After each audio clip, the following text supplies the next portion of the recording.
risposterai, e mentre aspetterò, come l'aurora verrai, ti temerò. Contro i nemici miei combatti al posto mio, nelle battaglie sei il solo scudo ed io ti temerò. Io so chi mi difende e avanza insieme a me, l'armata del mio Dio è sempre accanto a me, colui che è l'Eterno, migliore amico egli è, l'armata del mio Dio è sempre accanto a me. Non trovo forza in me, ma tu mi sosterrai, la mia salvezza in te per me trionferà. Ti temerò,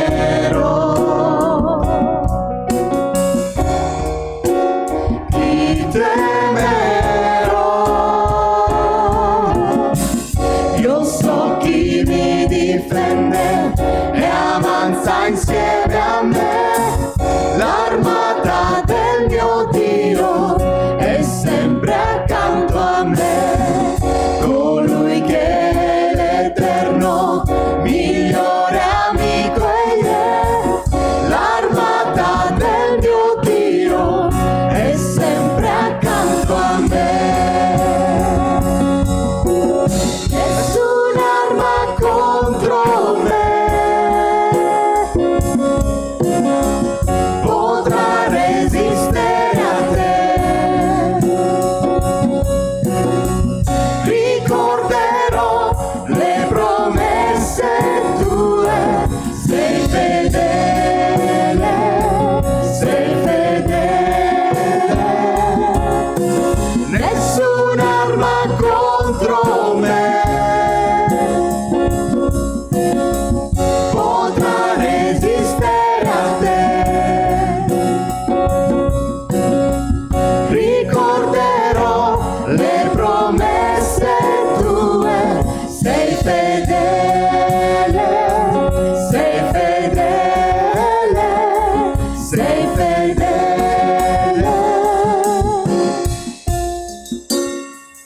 Io so chi mi difende e avanza insieme a me, l'armata del mio Dio è sempre accanto a me, colui che è l'Eterno, migliore amico egli è, l'armata del mio Dio è sempre accanto a me.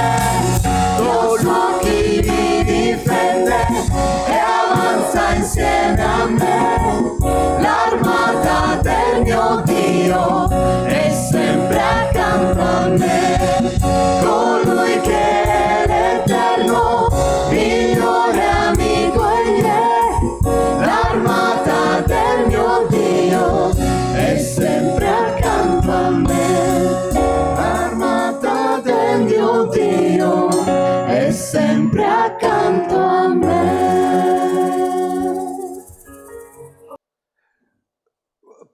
Prima di passare al messaggio della predicazione, che mi sembra che ha messo già il titolo, l'ultimo miracolo di Gesù. Ho sentito predicare pochissimo, in 60 anni di fede ho sentito predicare pochissimo su questo argomento, proprio è stato sfiorato nell'ultimo miracolo di Gesù. C'è una tabella, ce l'hai, te l'ha passato? Quanti miracoli Gesù ha fatto sulla terra? Quanti miracoli sono stati fatti da Gesù? E qualcuno, vedete, li ha elencati. Vedete lo stesso miracolo, voi lo trovate nei 3 Evangeli, nei 4 Evangeli, lo stesso miracolo così. E qualcuno li ha andato a tirare fuori tutti i miracoli, e sono 37 miracoli che Gesù ha compiuto sulla terra. In tutti questi miracoli c'è qualcosa che sfugge ai più, ma dobbiamo leggere tutto quello che la parola di Dio ci dice, anche se non vi nascondo che noi sappiamo che Giovanni ci dice che vi sono ancora molte altre cose che Gesù fece, come se fossero scritte ad una. Io penso che non basterebbe il mondo intero a contenere i libri che si potrebbero scrivere. Giovanni al capitolo 21, al versetto 25 dice questo, dice che i libri non potrebbero contenere ciò che il Signore ha fatto. Quindi ci viene riportato i miracoli che gli altri evangelisti elencano insieme. Perché questo messaggio il Signore ha messo nel mio cuore? È un messaggio particolare, un messaggio molto particolare. Questa mattina so che parlerò a qualcuno, più di qualcuno in mezzo a noi, e chiedo che lo Spirito Santo possa guidarmi, possa usarsi, perché ci sono certe situazioni, vi ricordate, la sono andato a cercare quando sono venuto dappertutto ma non l'ho trovato. Vi ricordate l'altra volta vi ho presentato quella catena con la palla al piede? Ecco, io l'ho lasciato qua in chiesa, ma non so dove è andata. L'ho cercata di là, di qua, di là, perché mi sono ricordato che su quella palla c'è scritto ferite e anche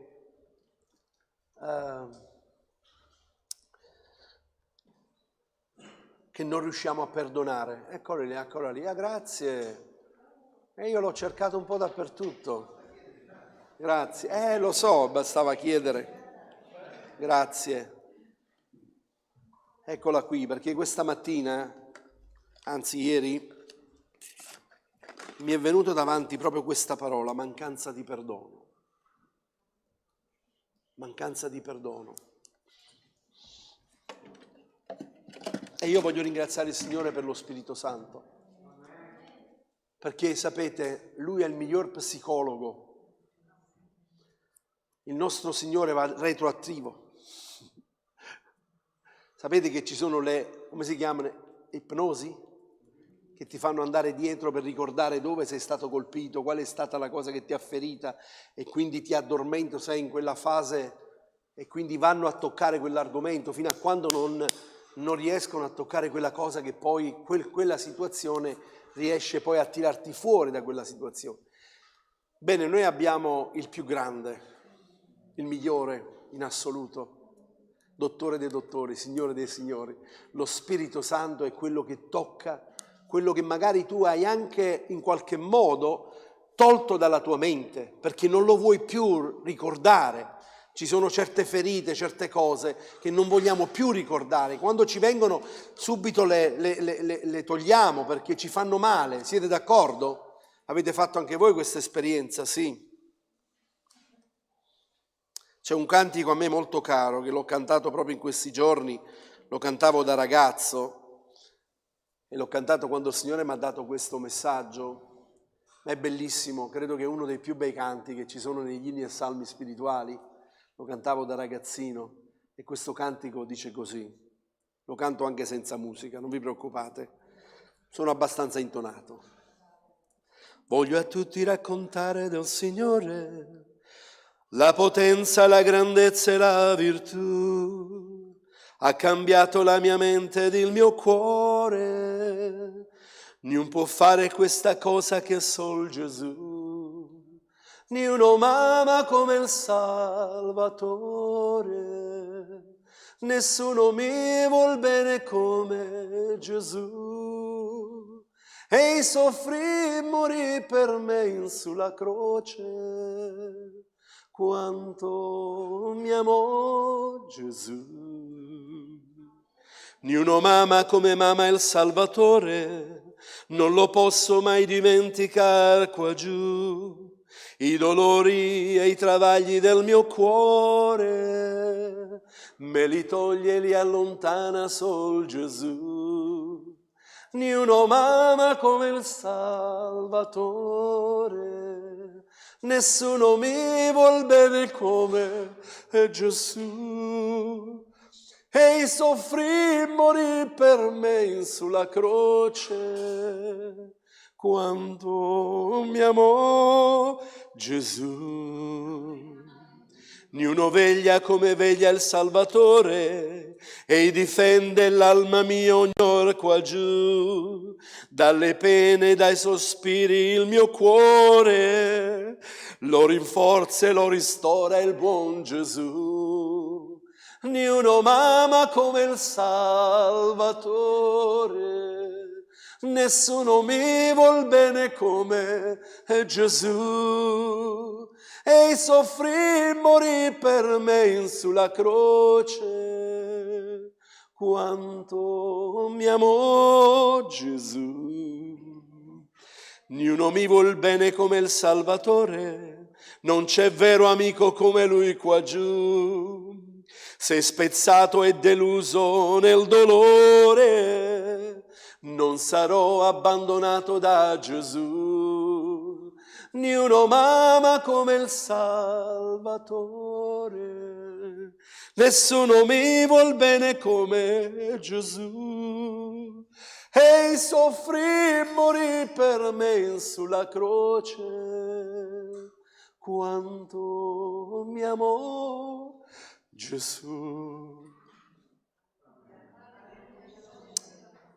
Alleluia. Quanto mi amò Gesù. Aprite le vostre Bibbie, venite con me in Giovanni al capitolo 18. Alleluia. Leggeremo dal versetto 1 al versetto 11.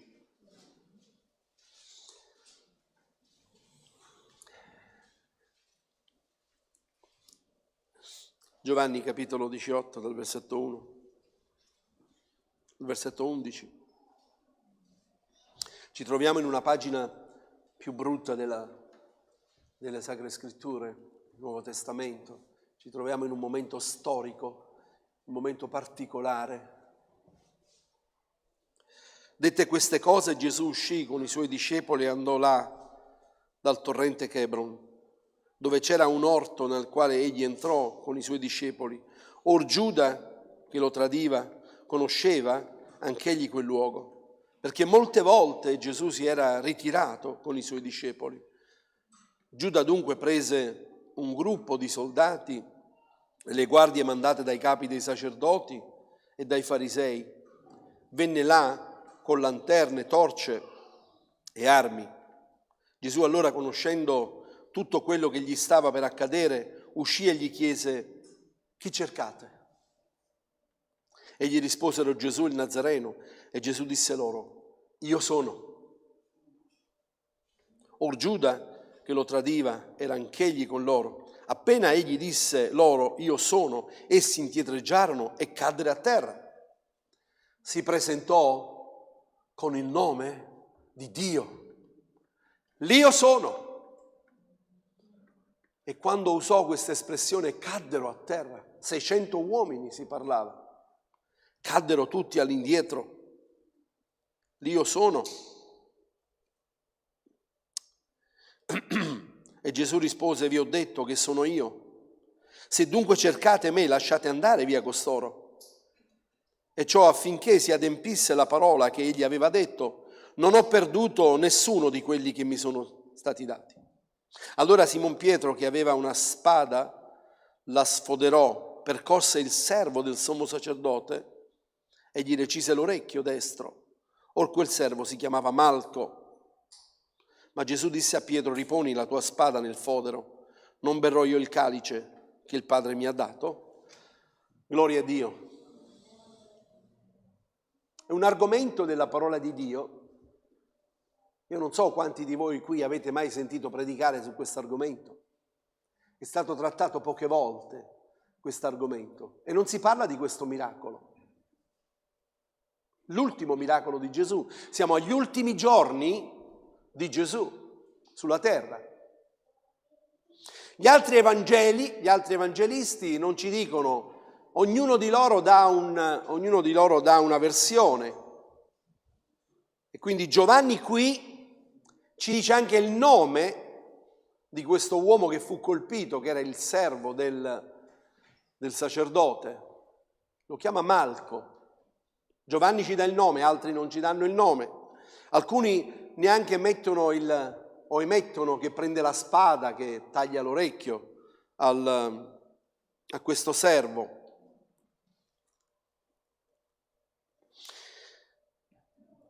È importante vedere nella parola di Dio, ci sono certe cose che noi dobbiamo riflettere, dobbiamo lasciarci guidare dallo Spirito Santo. Perché è avvenuto questo? Che cosa ci vuole dire il Signore? Che cos'è importante? Caifa era uno dei sommi sacerdoti, non era un sacerdote, era il sommo sacerdote. Il sommo sacerdote, voi sapete che entrava una volta all'anno nel Tempio e lui offriva sacrifici per il popolo. Quindi era un capo dei sacerdoti, era anche capo della sinagoga, fra le altre cose. E lui ci dice la parola di Dio, sempre Giovanni al capitolo 11, dal 50 al 52. Voi non capite nulla, disse lui, non considerate che conviene per noi che un solo uomo muoia per il popolo e non perisca tutta la nazione. Ed egli non disse questo da se stesso, ma essendo sommo sacerdote in quell'anno, profetizzò che Gesù doveva morire per la nazione, e non solo per la nazione, ma anche per raccogliere in uno i figli di Dio dispersi. Lo Spirito Santo fece sì che quest'uomo venisse usato profeticamente per quello che anche noi oggi abbiamo ricevuto, che per mezzo di un uomo solo la salvezza è entrata sul mondo intero. Dio lo usò. E sappiamo che quando Gesù avvisò Pietro, vi ricordate? Quando Pietro disse: Signore, mai nessuno ti toccherà. In qualche modo lo dico spesso, io uso questa espressione, dovrà passare sul mio cadavere. In questa occasione Pietro vede questa situazione, vede che le persone vengono e lui prende la spada, perché ce lo rivela che è Pietro che prende la spada. In modo particolare l'Evangelista Luca, che, guardate, l'Evangelo di Luca è meraviglioso, sapete perché? Perché l'Evangelo di Luca ci dice la parola di Dio, in Luca al capitolo 1, al versetto da 1 a 4, se venite con me, sapete che Luca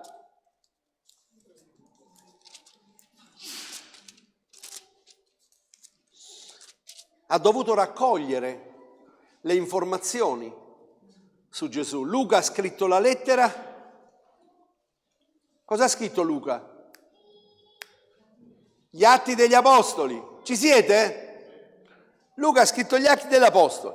Allora Luca dice così, Luca capitolo 1, perché molti hanno intrapreso ad esporre ordinatamente la narrazione delle cose che hanno avuto compimento in mezzo a noi, come ce lo hanno trasmesso coloro che da principio ne furono testimoni oculari e ministri della parola. È parso bene anche a me, dopo aver indagato ogni cosa accuratamente fin dall'inizio, di scrivertene per ordine dell'eccellentissimo mio Teofilo. Cioè Luca è andato ad indagare tutti i miracoli di Gesù. Luca è andato ad indagare la vita di Gesù. E Luca che cos'era? Luca era un dottore, era un medico Luca. E Luca ci dice, mentre gli altri non ce lo dicono, Luca ci dice che Gesù guarì, perché essendo medico dice ok, gli ha tagliato l'orecchio, ma poi Gesù ha preso l'orecchio e glielo ha attaccato. Quindi Luca da buon medico ci dice questo miracolo di Gesù.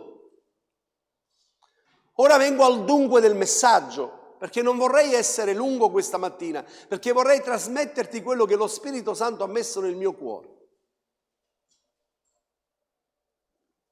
Chi è che prende la spada e taglia l'orecchio al servo del sommo sacerdote? Chi è che lo fa? Pietro. Pietro chi era? In qualche modo diciamo, quello maggiore rispetto a tutti quanti gli altri, no? Quello più impulsivo, quello che aveva ricevuto la rivelazione da Dio, quello che è stato vicino a Gesù, Pietro, Giacomo e Giovanni. Il Signore se lo portava nel monte, ha visto la trasfigurazione, ha visto la gloria di Dio. Pietro è stato più vicino rispetto a tutti quanti gli altri. Pietro ha camminato sulle acque, Pietro ha fatto cose che gli altri non hanno fatto, Pietro ha avuto un insegnamento da Gesù, come tutti quanti gli altri. Ma quello che voglio dirti questa mattina, che da chi meno te lo aspetti, da chi pensi che non t'avrebbe mai ferito, ricevi una ferita. È una ferita profonda. E forse tu hai ricevuto una ferita, ecco il messaggio spirituale che viene da parte di Dio questa mattina, lo sento nel mio cuore. Tu hai ricevuto una ferita che te la porti dentro da tanto tempo. Ha ferito la tua vita.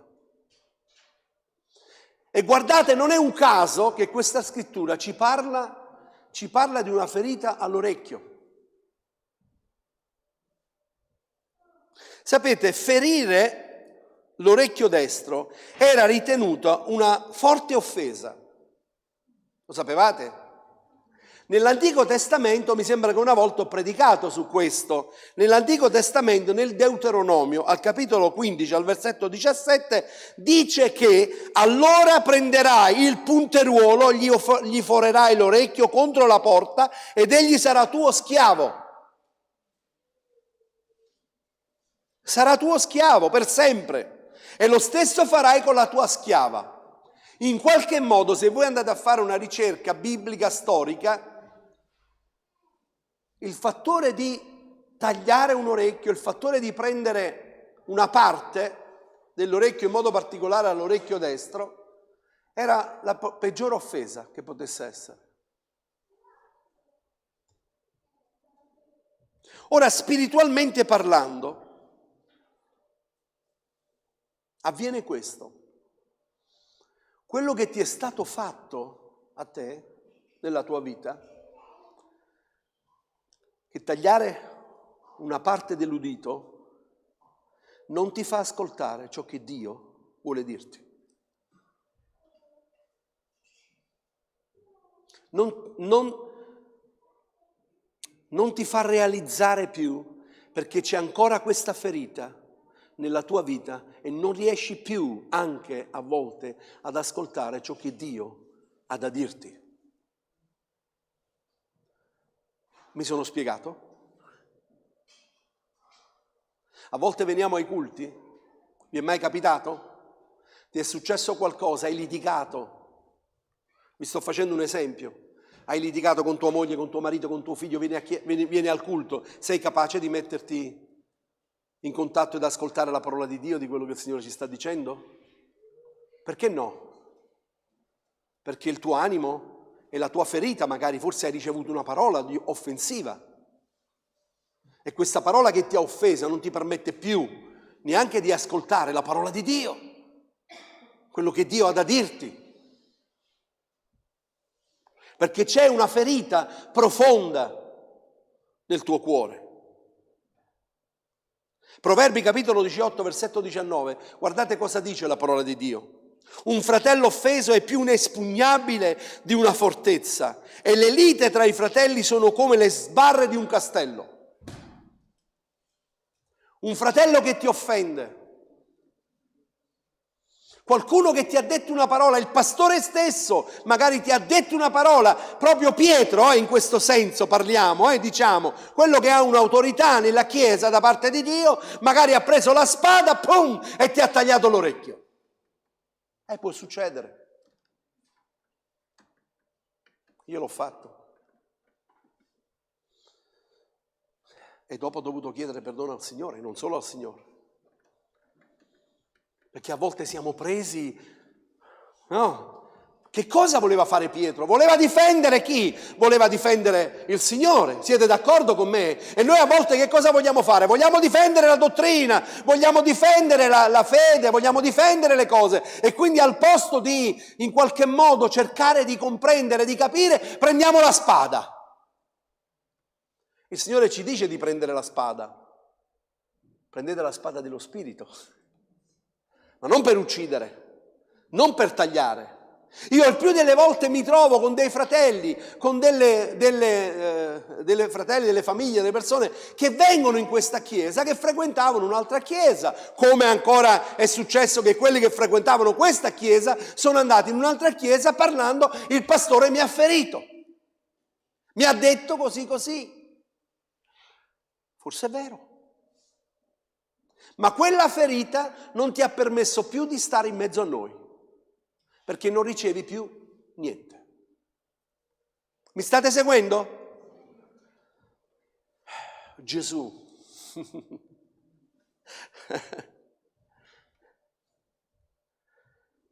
Gli altri evangeli ci dicono chi di spada ferisce, di spada perisce. Altri evangelisti usano quello, dice mette via la spada. In un altro evangelista ci dice ma perché hai fatto questo? Ma tu pensi che io non potevo chiamare miriadi di angeli in questo momento e farmi liberare? Non potevo farlo? Sì, a volte noi ci prendiamo delle responsabilità.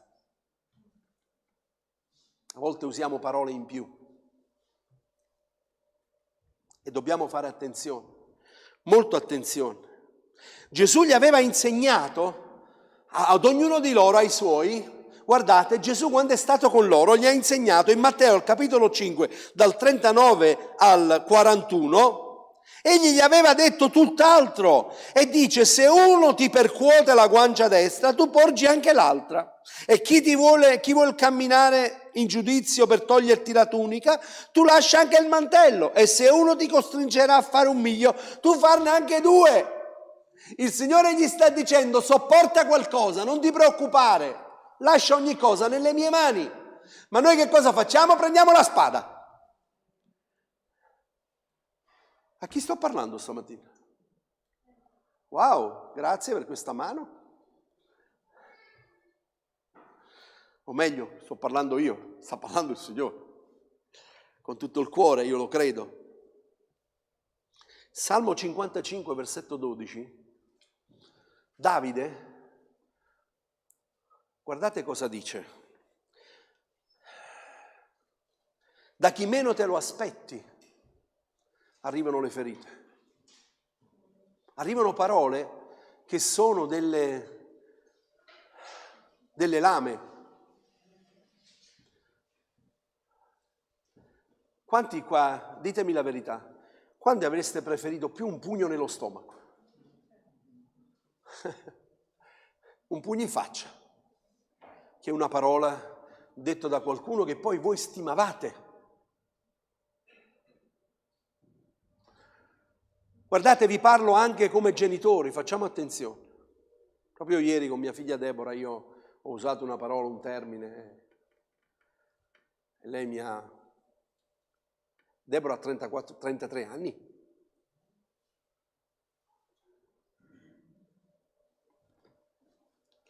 Quindi questa predicazione è per il sottoscritto. E per quanti questa mattina possono dire anche per me questo messaggio. Fratelli, io predico quello che il Signore mi dà da predicare. Non mi importa la scuola biblica cosa mi ha detto di predicare. Davide dice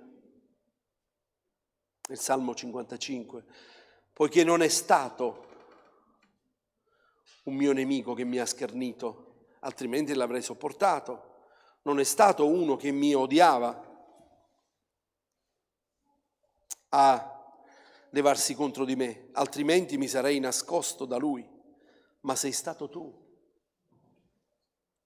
un uomo pari a me, mio compagno e mio intimo amico. Avevo insieme dolci colloqui, andavamo in compagnia alla casa di Dio. Le ferite più profonde, le ferite più brutte, tu le riceverai da chi meno te lo aspetti. all'interno della Chiesa, dove tu dovresti trovare un'armonia, un amore, un'unità. Ieri dicevo ai collaboratori, quanti erano presenti, mi hanno sentito, se tu ti aspetti di ricevere da qualcuno, sei stato bravo, sei bravo, quello che stai facendo, scordatelo. Magari può succedere, e me lo auguro con tutto il cuore, però ti posso garantire che in 22 anni di ministero, e anche si possono contare forse sul palmo della mano chi ha detto: Gianni, stai camminando nelle vie di Dio. Ma come ho detto, Paolo dice: se io cercassi il piacere degli uomini, ma io cerco di piacere a colui che mi ha arruolato, il Signore, e fare la sua volontà. Delle ferite che vengono nella nostra vita, se noi non ci lasciamo guarire dallo Spirito Santo, dal balsamo dello Spirito Santo, noi non troveremo mai una liberazione spirituale, perché ricordatelo che il nemico te li metterà sempre davanti, te li presenterà sempre davanti, ti presenterà sempre davanti. Un giorno il Signore dice in uno dei profeti: ma non c'è balsamo a Galad? Sapete qual era il balsamo di Galad? Era un balsamo che si usava per le ferite, molto particolare. E dice: ma non c'è un dottore in mezzo al mio popolo che guarisce il mio popolo? Perché il Signore sapeva le ferite del popolo. Non c'è un dottore, non c'è un medico? Signore, grazie per i dottori e per i medici spirituali che abbiamo nella nostra Chiesa. Io ringrazio il Signore per le sorelle, per i fratelli che danno una parola di conforto, che danno una parola di sostegno, che aiutano, una telefonata, un pensiero. Magari qualcuno si è andato a aprirsi e dire un dolore, qualcosa che qualcun altro l'ha fatto, e questa sorella: porta pazienza, non ti preoccupare, l'avrà fatto così. Quindi l'ha abbracciato, ha pianto insieme, perché ti vuole che tu non ti abbandoni, non lasci la fede, perché così succede, perché il nemico sa come lavorare nella tua vita per allontanarti dal gregge. E allora esci da una chiesa, entri in un'altra chiesa, dove anche lì troverai qualcuno che ti calpesterà i piedi. E allora: ma ce l'hanno con me? No, non ce l'hanno con te, è che devi maturare spiritualmente, devi capire. Ognuno mama come mama il Salvatore, non lo posso mai dimenticare qua giù. Se spezzato e abbandonato sento il cuore, non sarò abbandonato da Gesù. E con questo non voglio dire che nella Chiesa del Signore non dovrebbe esserci, ma io prego il Signore che in questa Chiesa ci sia l'unità, l'amore, la presenza del Signore, lo zelo dell'amore l'uno verso l'altro. Però questa mattina voglio dirti questo: se qualcuno ha usato una spada verso di te, ti ha ferito, io, in qualità di pastore, ti chiedo perdono, perché sono il primo a chiederti perdono. Ma un'altra cosa ti chiedo: porta questa ferita al Signore, non nasconderla, non la tenere dentro di te, non guardare chi ti ha ferito, ma guarda l'opera del nemico che c'è dietro a questa ferita. Qual è lo scopo? Quando il Signore mi ha parlato riguardo a questo argomento, ho detto allo Spirito Santo: Signore, qual è l'argomento che io posso leggere nella tua parola per trattare questo argomento?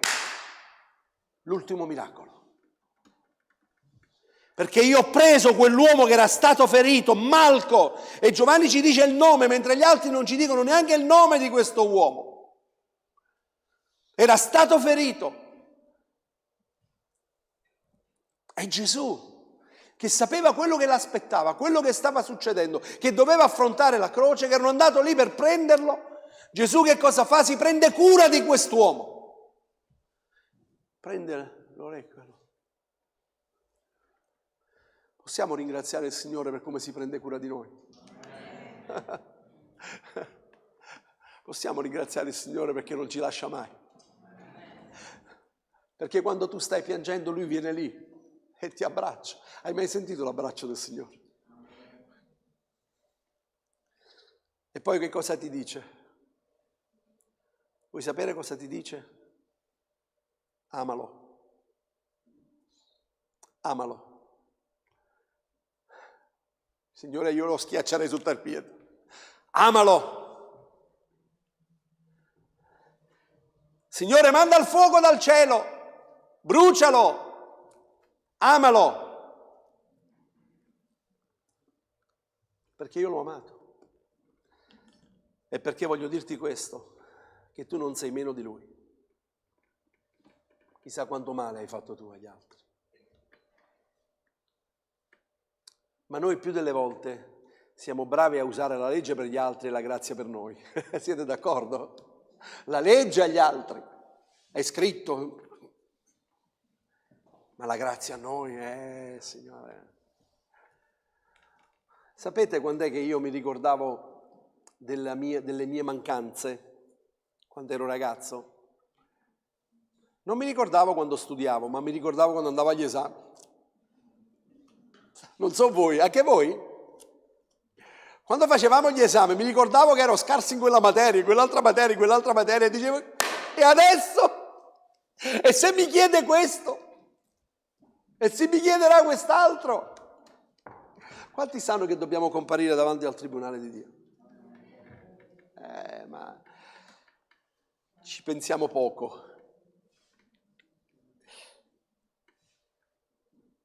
Questa mattina voglio parlarti con tutto il cuore per questo argomento, perché lo Spirito Santo ha messo nel mio cuore. C'è una ferita nella tua vita che emana ancora sangue.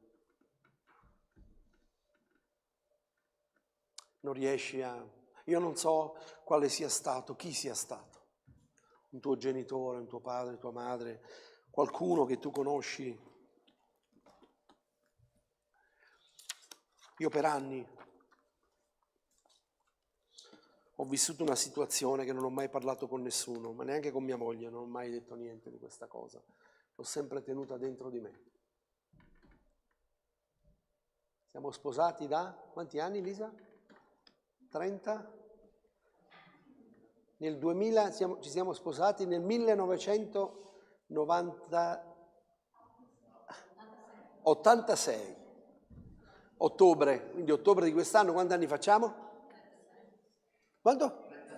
36 anni. È venuto il tempo che lo dico adesso.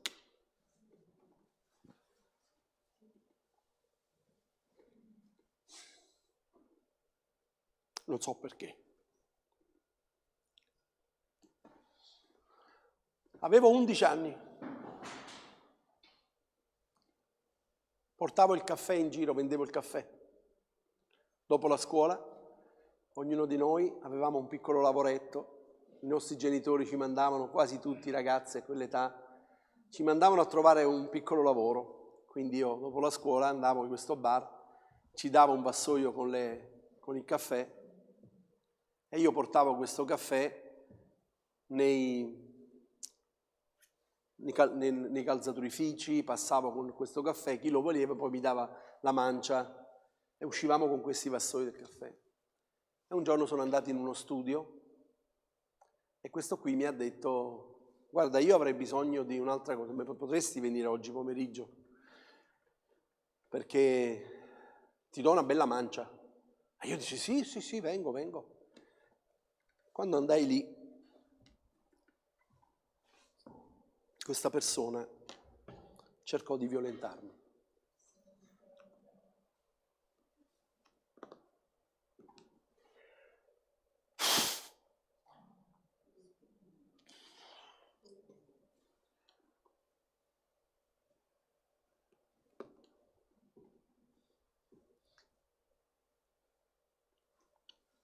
Io scappai, però dovetti stare lì fino a quando non finì.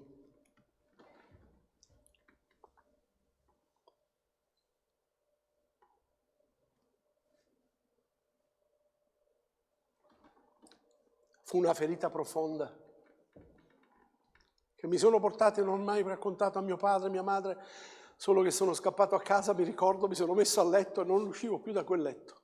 E mia madre dice, ma cos'hai? Non ho mai raccontato niente.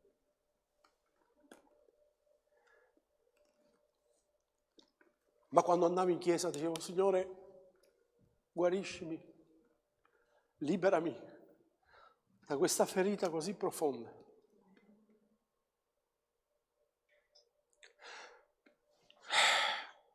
Tre anni passarono.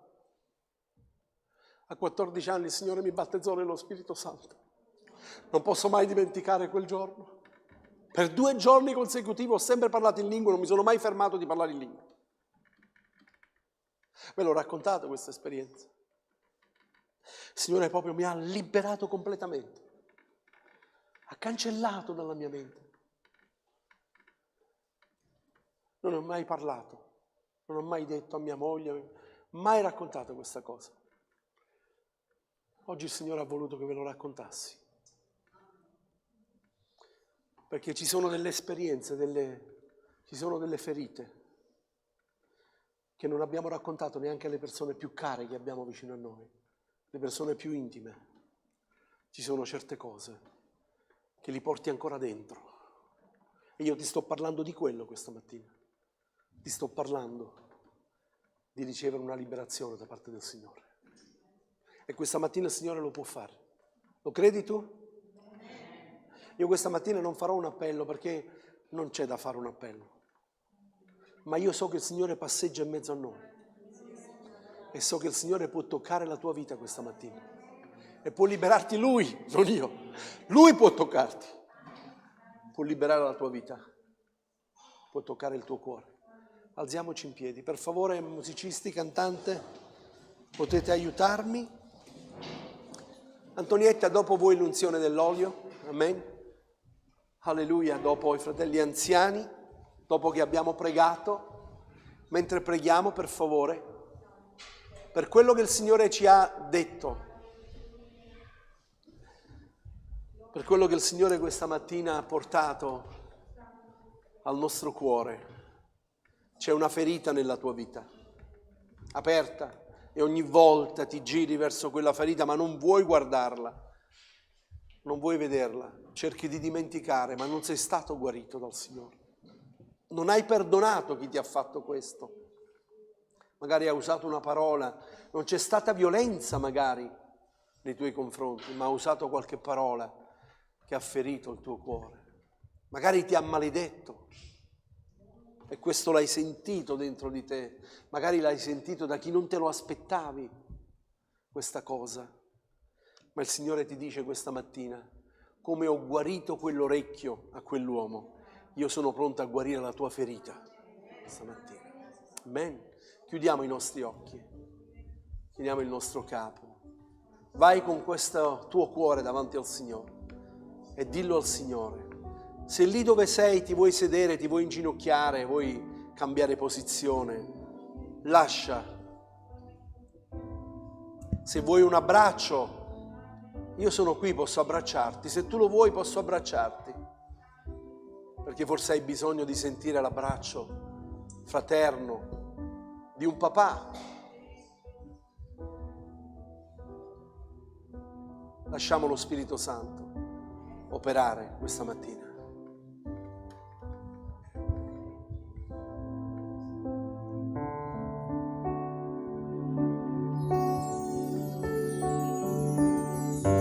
Glorioso Salvatore,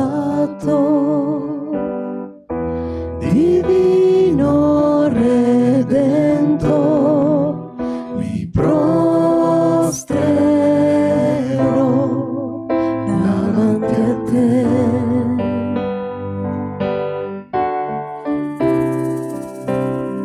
Benedetto Figlio di Dio, meraviglioso Re di Sion, ti adorerò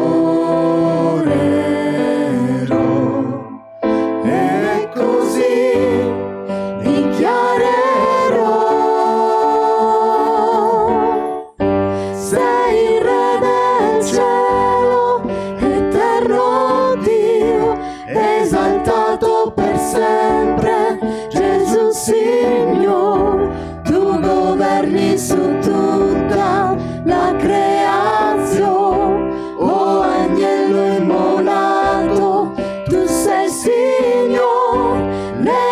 nazioni intere si prostreranno, il tuo nome in eterno benedirà, la tua gloria per sempre ci riempirà, e vedremo la tua forza e maestà.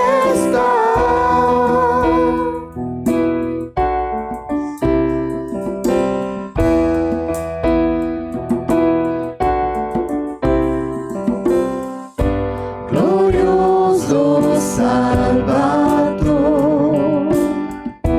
divino Redentor, mi prostrerò davanti a te.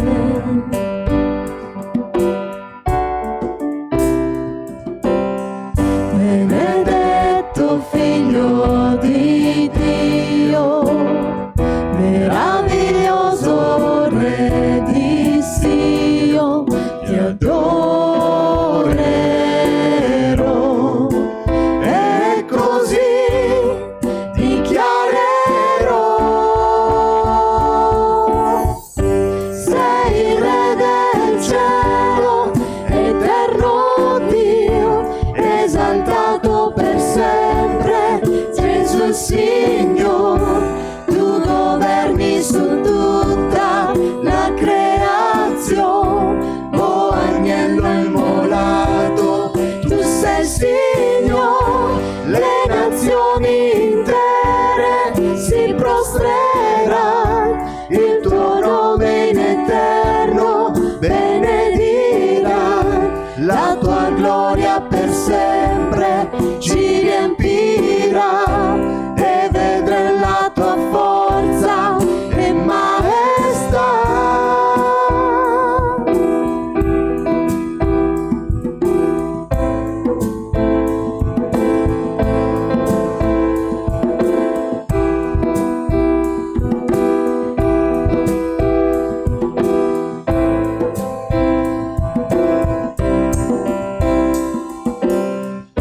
Sei il Re del cielo, eterno Dio, esaltato per sempre, Gesù il Signore. Tu governi su tutta la creazione, o agnello immolato, tu sei il Signore.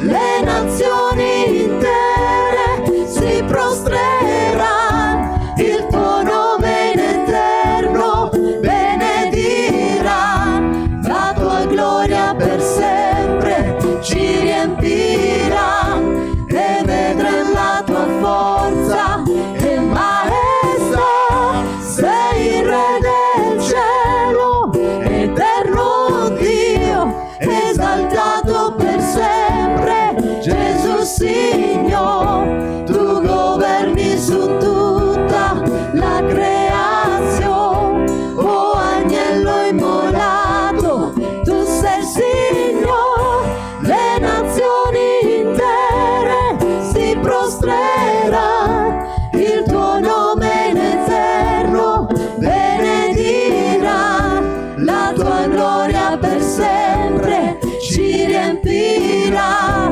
e vedremo la tua forza e maestà.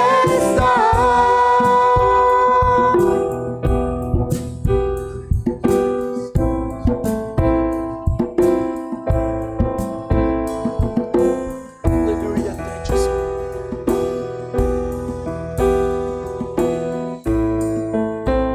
Signore, tu conosci il cuore di ognuno di noi. Signore, tu conosci la nostra esistenza dal primo giorno, anzi, quando eravamo già nel grembo di nostra madre. Tu, Signore, ci conoscevi già. Signore, tu sai ogni cosa della nostra vita, nulla ti è nascosto. Questa mattina, Signore, in autorità la tua parola. Se c'è qualcuno in mezzo a noi, Signore, anche uno soltanto, ti ringraziamo per la tua parola, Signore, questa mattina. Ti ringraziamo, Signore, per il tuo Santo Spirito, e dichiariamo nel nome di Gesù liberazione. completamente, Signore, una liberazione completamente, Signore, che sia cancellata dalla mente, che ci sia il perdono, Signore, affinché possa essere libero di volare in alto, Signore, di vedere le cose dall'alto, Signore, che possiamo spaccare il volo, Signore, spiccare il volo, Signore. Signore, grazie per quello che Tu sei, grazie per quello che Tu fai, grazie Spirito Santo, per come Tu sai parlare ai nostri cuori, Signore. Grazie, Signore, per come mi hai guidato questa mattina. Ti ringrazio, Signore, e grazie perché anche a me, Signore, Tu hai portato nella mia vita, Signore, e io posso essere testimone di quello che Tu hai compiuto nella mia vita, Signore. Grazie, Signore, perché se sono qui a raccontarlo è perché Tu, Signore, mi hai liberato. Grazie, Padre, nel nome di Gesù. Amen. Buona domenica, Dio ci benedica.